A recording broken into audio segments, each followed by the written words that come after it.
All right, welcome guys. Welcome to my podcast. Not sure what we're calling this today, but it's probably going to be called Your First Deal. But I have a special guest with me today. He is the founder of Tribal, and he is running a family office. We have Ikechi Nwabuisi. Welcome. Yeah. Appreciate you having me, B. Okay. Mr. Brian Miller. I don't know if you called on this podcast. I've known my guy for a couple of decades, so I'm excited to be one of the guests on this new podcast. We just completed our first deal, and so excited to get into it. Yeah, we're gonna talk a deep dive into all that. So I think the first thing I wanted to say is just tell me about a little bit about your background and well, also talk about your background and then talk about how we've known each other. We can start from there because people don't understand the relationship. Yeah, for sure. So born and raised in Houston. Both my parents straight from Nigeria, so very much so have deep Nigerian roots myself. Ended up going to high school here in the Houston area, private school called Episcopal High School, where I ran across Brian and a lot of my closest friends to date. Brian was a big track star. I was playing football at the time. I was playing all kinds of sports, but one of the sports I was really excelling in was football. And so, as some of the few black students at that school, we all developed a really close bond. All of us went to college, play at different schools. You ran track at A&M. I played ball at Northwestern. Yep.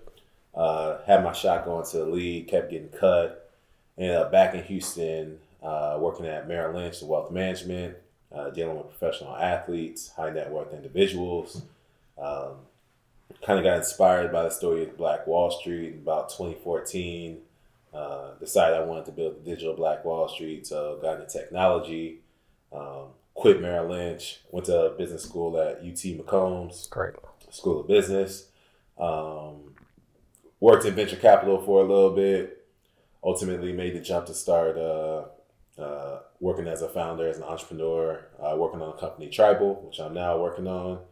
We can get into that stuff a little bit later, but currently now putting together a family office. We started by investing into multifamily real estate deals. Absolutely. Want to create income investments. And you have been the great man who's been helping me find these amazing deals. And so it's been quite the learning journey. Our learning curve has been accelerated by the great people that we have around us, by the network that we've been able to lean on. People like Chris Senegal, people like Alias. And so, yeah, man, it's been a cool journey. Okay, so and you started off by talking about we closed the deal. So that's one of the essential things I wanted to talk about today. Yeah. So walk me through the first deal, or just like our process of working together, kind of finding the deal, assessing the deal, the entire thing. Yeah, for sure. So initially, I was looking at commercial offices.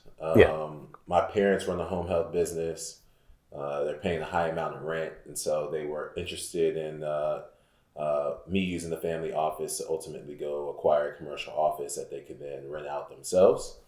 So the first deal I was looking at was a 79,000 square foot commercial office. It needed some renovations. We knew out the gate, but after doing inspections, the renovation costs were even more than what we expected. Yeah. This is like early in the year, so this is right as rates start hiking up. Ultimately, we got to a place where that deal just didn't seem very feasible. If you're trying to do a renovation on a commercial office today, you're not going to actually be able to get a loan that covers the renovations as well. Whereas typically, when you get that bridge loan, they'll actually loan you the amount to actually do those renovations. That's no longer happening. We weren't going to be what they call owner occupied, aka we weren't going to occupy 50% of that building. And so we weren't going to qualify for your traditional SBA loan as well. And so there are just a lot of issues with that deal. And so once that deal fell apart, I think you were starting to talk about the idea of moving back to Houston. You had already purchased a couple houses out in Austin. Essentially had rented them out to some tenants. You were telling me about how you're working to become an agent down here. Mm-hmm. And I was like, well, let's collaborate. I think you stayed on top of me about it. You got your license, you partnered up with a yeah. So yeah, I had to switch brokers, but yeah, I eventually switched brokers, and then we kind of like started looking for deals. Yeah.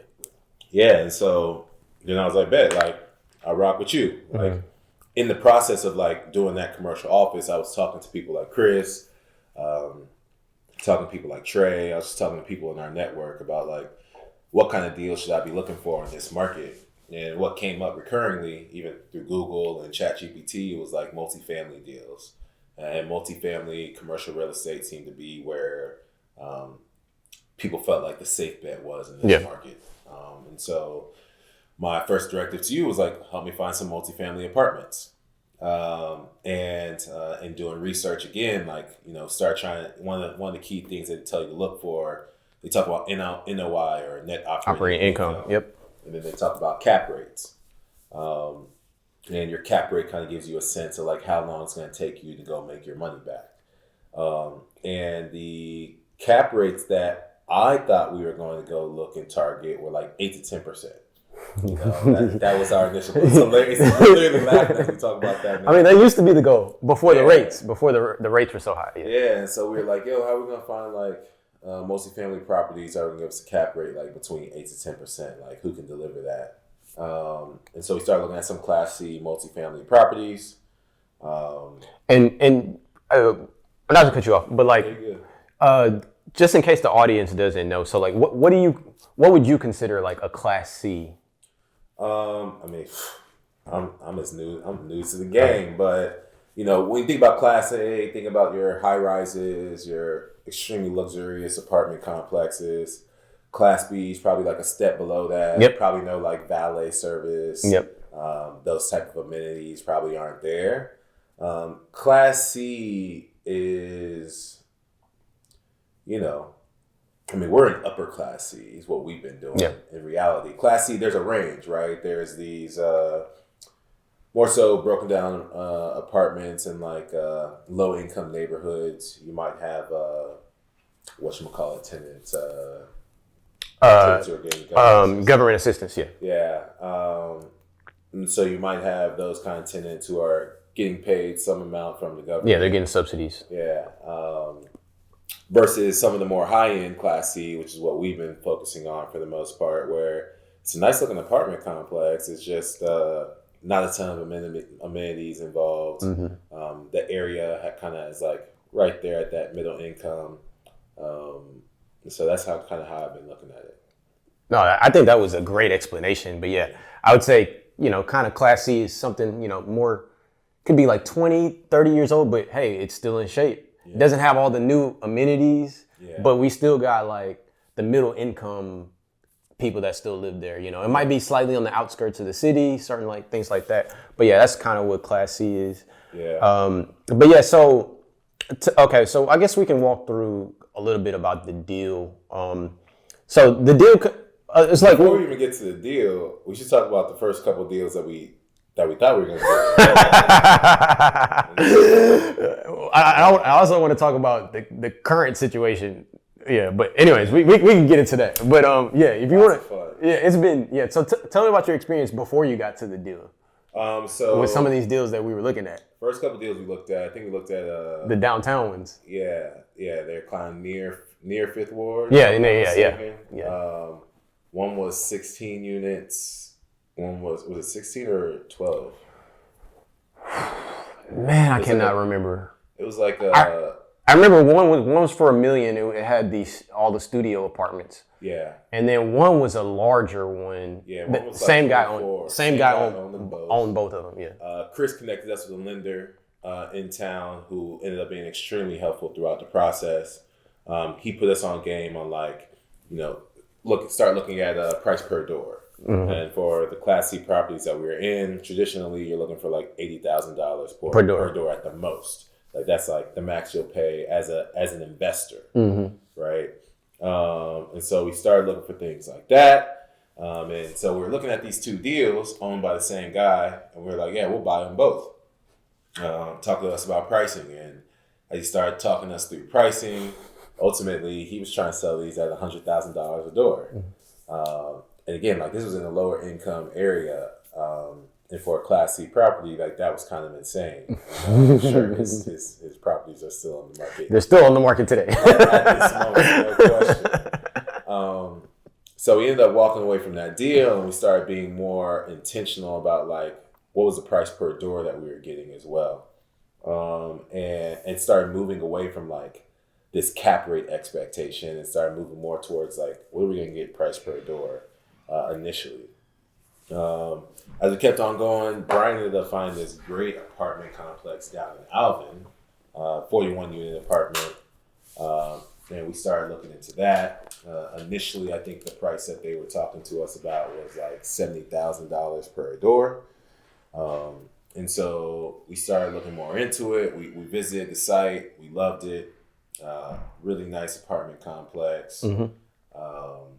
Again, it's not going to have all the amenities. There's no pool by any means. But, you know, everything that you need in terms of the units, a good mix as well. Like, it's hard to get a good mix. I think our mix was ultimately, I think there was 4 3-bedrooms. I think there were 8 2-bedrooms. And then the rest were actually one-on-ones. Yep. And so getting that good mix of units was also really exciting. They had over 90% occupancy. And so we actually got that under contract at $2.9 million initially, which was somewhere close to $70K per door. As we started getting into due diligence, this is the funny part right here. Then like the fun stuff starts happening, right? We see that property taxes have doubled. Insurance has doubled. And with that eats up at the NOI, which ultimately eats up at the cap rate. And yeah, so I want to chime in because I think people don't understand in the commercial space why these things have happened, right? And I can lean on it if you don't have some of the answers. But so why do you think the property taxes and the insurance has doubled on some of these properties? From my understanding on the insurance side, you know, for those people who are here in Texas, like everyone kind of remembers that Texas freeze that happened, I think in 2021. And so when that Texas freeze happened, insurance companies ended up having to pay out a lot to a lot of different parties all at the same time. And so insurance companies are basically on their get back right now. They're like, how do we make that money back? And ultimately, buyers of these real estate properties are the ones who have to pay it. And so that's why insurance has doubled. And just to set a standard, right? Like insurance year over year, like the expectation is that it'll increase like 8%. Yeah. Right? 4 to 8% is what you'll hear. So the fact that it's double is not like not a big deal. Like it's a very big deal. Property taxes, I'm not certain why property taxes have doubled actually. So that was because of a lot of the pandemic stuff. So after the pandemic, basically the valuations of the properties just skyrocketed. Yeah. And if you remember when we were going to the county tax to assess the property taxes, it would say like 2 years ago the property was worth $2 million, and then 2 years later it's worth 2.9 or something ridiculous. So it's like, it doesn't make sense. And then you're looking at it and you're going to on this property, it was a little bit different. It was way higher than that. But I'm just giving the viewers an example. So like, let's say it was worth $2 million 2 years ago. Now it's worth almost $3 million according to the tax records. Now, a lot of these people that had these properties are trying to sell them because they're like, the cash flow that I was getting is not as much. So I need to just sell this property. But then the Governor Abbott came back and he did the, he moved some legislation that said that like the property taxes can only move up at a max 20% per year. Yeah, that's amazing. So which helps a lot of investors. Yeah, that would have helped us. And that happened over the summer, so that helps a lot. So like people can't just like if I own a house and then the property taxes double the next year, like I already have a set income that I'm supposed to be paying on my mortgage. I don't want it to go up by thousands of dollars, you know? Yeah, and I guess one thing to call out is like anytime you're purchasing a property, you're always trying to find the seller's motivation. Absolutely. That's another thing. So like out the gate, as we're checking out this property, we're like, yo, why would you want to sell this? Why would they even want to sell this? You know what I mean? So we were very intrigued to figure out like the seller's motivation. And then like as we pulled the property tax records, for us, I mean, the specific numbers were like the year before, the property was valued at $1.8 million, and then this year it was at $3.85. Yeah. Which is like, I don't even know how that's possible, but that's what the issue was. Now, each and every year, especially for multifamily, like it's not uncommon for the initial property taxes that you get to be high, but ultimately you have the opportunity to contest that. And when they contested it, they were able to get it down to 3.3 million, but 1.8 to 3.3 million is still an extremely high jump. And while we had this under contract, right, and we're doing this due diligence, we actually had to file an extension and wait to see when the property taxes will be. They had to finish the contestation. To see before we could even close the deal. So we were like, we didn't even know like what was going to happen, right? We were kind of in the loop, right? Yeah, for sure. And so property taxes, insurance doubling, like the deal looks a little different. Different now, right? yeah. It's still a great opportunity. The expectation is that property taxes and insurance will come down. And again, understand like it's a buyer's market. And so for us, the numerous reasons why people are selling and there's a high amount of people looking to sell is because one, property tax and insurance have doubled.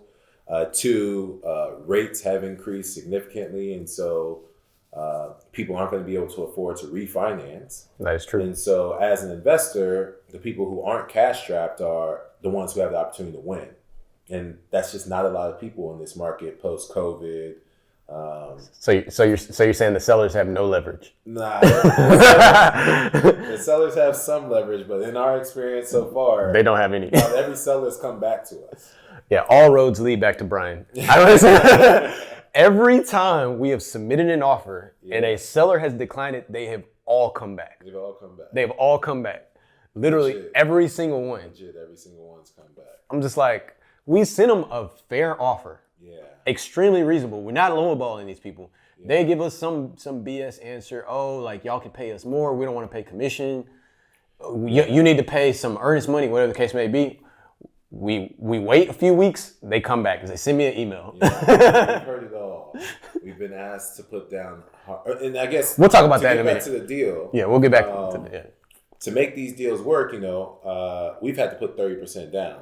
Yeah. Just to make the numbers work, because 25% down. It doesn't work anymore. When you're trying to go get a traditional loan, you'll typically want what they call, it'll have to debt service. Or 1.2. Yeah, debt to income ratio has to be 1.2. So for every dollar that comes out, they want to see $1.20 is coming back. And so in order to make those numbers work at times, you might have to put more cash down up front. So instead of putting down the 20% that you might want to, 25 is what you're probably leaning towards more. But like for us on this deal, it was 30%, which isn't the craziest thing in the world, but like that's what we had to do to make this deal work. Yeah. Ultimately, as a first-time multifamily owner, the next issue that we came across was when you don't have multifamily experience to qualify for a loan, they're going to want to see one of two things. They'll either want to see you take a bridge, or you will need to bring someone into the deal who has multifamily experience. Yep. Probably give them like a point of equity or something on the deal, and then leverage their relationship in order to qualify for the proper loan. Mm-hmm. And so for us, what we did was we went ahead and got the bridge loan. We're going to be in for 6 months and then get up out of there. For those who don't know, bridge loans, private money, typically it comes with a high interest rate. Not exciting to be in that. You want to get out of that as soon as possible. You want to always make sure like you have an out that you negotiate with them ahead of time, which for us was 6 months. Yep. And so that was our process. And so what we came to after we got the property taxes and the insurance back, we were able to go back to the owners and say, hey, here are the numbers. Honestly, like we need to bring this down. Yeah. So while we offered 2.9 initially, we were under contract at 2.9. The owners were very reasonable, and we were able to bring it down to 2.6 million. which brought it down to about $67K a door. Yeah. So they got a 41 unit apartment complex south of Houston for 2.6 million. I think that is amazing. Yeah. that is incredible. Like there's houses out here for 2.6 million, and for you to get something that's cash flowing like that for 2.6, I think that's an amazing deal. Yeah, for sure. So I will ask a few questions, and then I want to lead on to like the current situation. We don't have to give out too many specifics about what we're working on, but why would somebody, you talked a lot about leverage and debt service coverage. What's the purpose of using leverage, right? Like if you have a specific amount of money, why not pay for the whole thing cash? Right. Yeah. Great question. Again, things I was learning along the way. And so there's something called cash on cash return, right? And ultimately, if you take that net operating income and you divide it by the amount of money that you're putting into the deal, it gives you a sense on like cash on cash return. In other industries, this can be kind of similar to like IRR. Yeah. Right. But in real estate, like they call it cash on cash. And ultimately, as a real estate investor, you probably want to get something, I guess setting the standard, the bank, money markets are going to give you like 4 to 5%. Yeah. Right. So that's what you're going to be able to get at the bank. You put money in like with, your traditional like wealth management firms, maybe they go like 6 to 8%. When you're in real estate, you're kind of looking at 10% and above. Right, 10 to 20% might be the goal. And so when you put all the cash into the deal, say I would have bought, if you 2.6 million, say we would have came with all cash. Ultimately, like the cash on cash return would have been very low. It would have been, I don't even know what the numbers would have been on that 2.6. How much was it? It might have been like 2% or something like that. Whereas with only putting down 30%, I think our cash on cash return ended up being above 15%. Yeah. Yeah. And so with that, now you're as an investor, again, because we're looking at this deal like an investor, now you're having the opportunity to generate income and generate a return on your investment in a shorter period of time. And so, and again, like as property taxes and insurance go down over the years, like that cash that you're generating for yourself is going to increase. And so that was really exciting. And I think the biggest thing is that a lot of investors that have cash, the whole point of using leverage is to spread it out so you can acquire multiple properties, right? So what is the family office goal? Like, is there a specific amount of apartments? Is there a specific amount of doors you're trying to acquire? What's the kind of the goal there? Yeah, I think the first goal I'm focusing on for us is income replacement, right? So I have a brother and sister as well, and we all think about freedom, right? Our parents are doing really well; they're good to go. What I'm trying to do is figure out how to free our generation, right? Free myself, my brother and sister, to where we're generating enough income somewhat passively. Obviously, I have to manage things, but somewhat passively that we can pursue whatever it is our aspirations are. Absolutely. Pursuing building a business like I already am.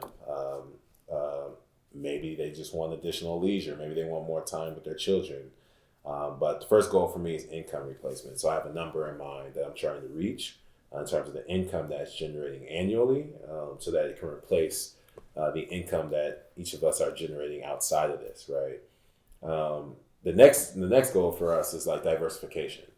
I want to get into more long-term investment opportunities, more so private market deals, private equity type deals. For me personally, for the most part, in technology.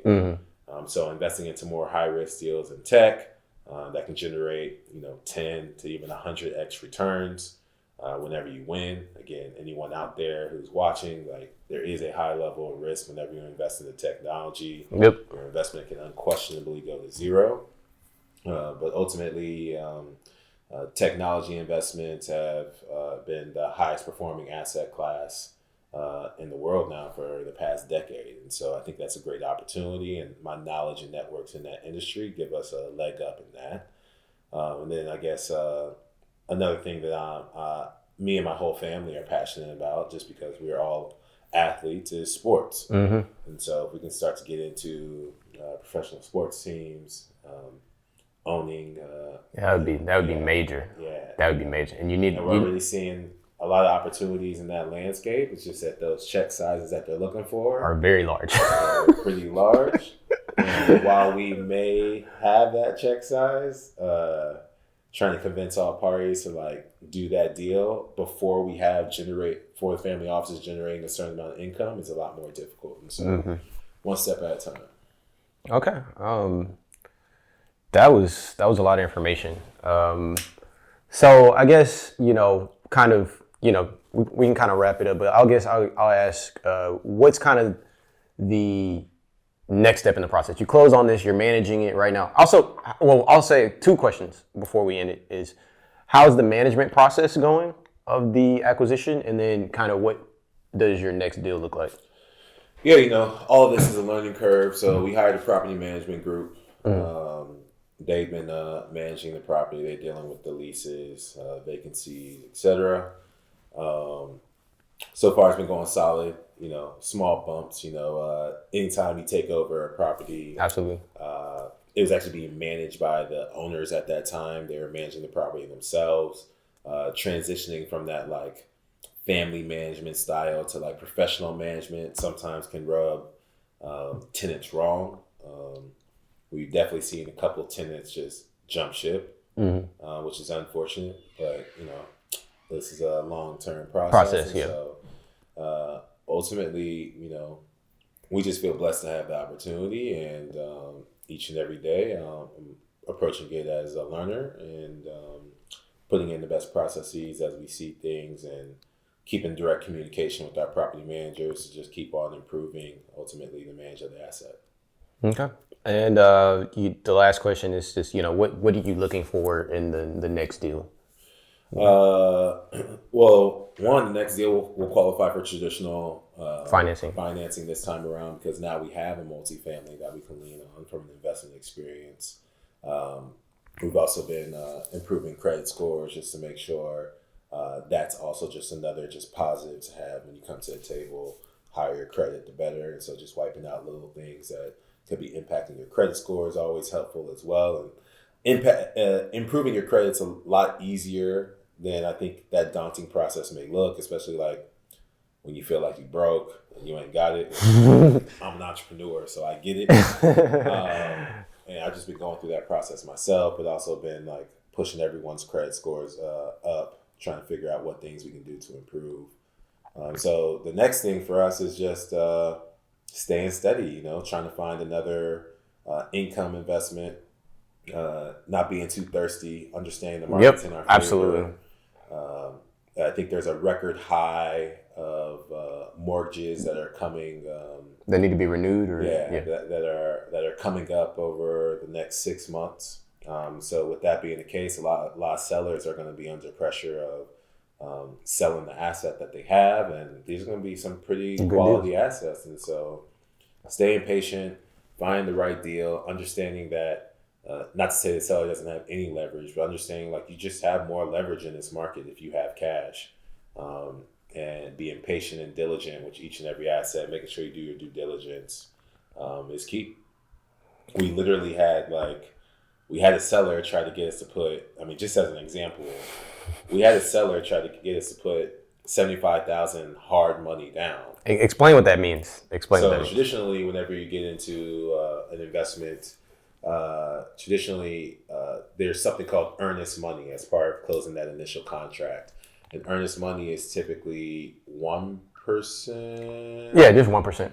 Earnest money is typically 1% of the deal. And what it is, hey, I'm putting in this 1% cash. You guys get to hold it, or the title company who's managing the deal is going to hold this money to show I'm serious about this deal. In this process, I'm going to go do due diligence.